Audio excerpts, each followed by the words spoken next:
Gog dan Magog, perang terakhir akhir zaman. Saya Pendeta Henry Tandianta MPS dari Gereja Allah Gaifu. Perang Gog dan Magog, perang akhir zaman. Pak Pendeta HTD, kalau kami punya versi lain dari kitab kami, bukan Gog Magog, misalnya Yul dan Makyul gitu ya. Yul dan Makyul. Boleh nggak Pak HTD? Ya nggak boleh.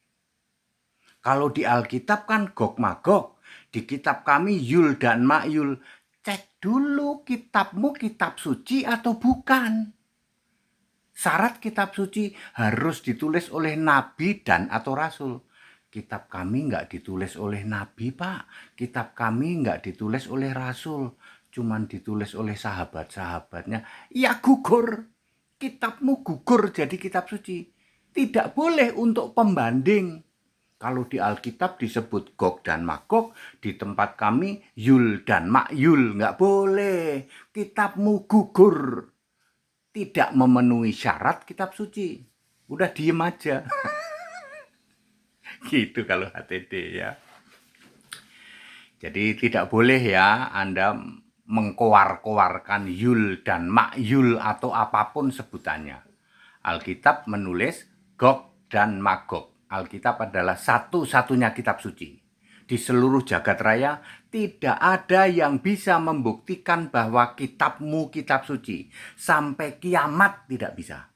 Syarat kitab suci harus ditulis oleh nabi dan rasul. Oke, sekarang Gog dan Magog di dalam Yehezkiel 38 ayat 2 ya. Gog adalah raja agung dari dua kerajaan, yaitu Mesek dan Tubal. Ini terjadi setelah masa 1000 tahun.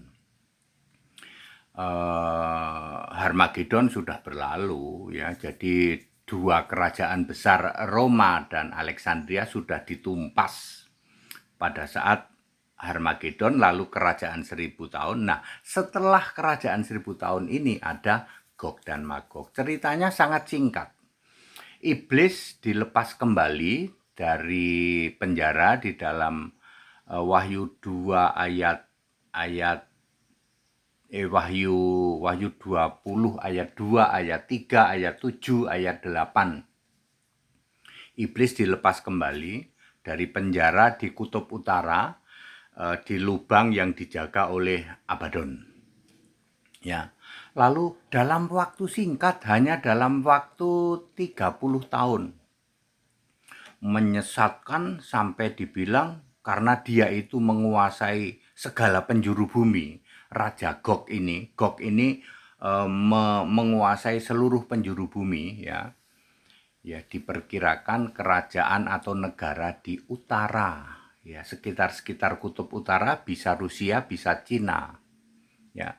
Pusat perangnya nanti di sana ya, selama 30 tahun. Ya seperti itu. Jadi dimusnahkan oleh Yesus. Baru setelah itu kiamat ya. Jadi perang terakhir adalah Gog dan Magog.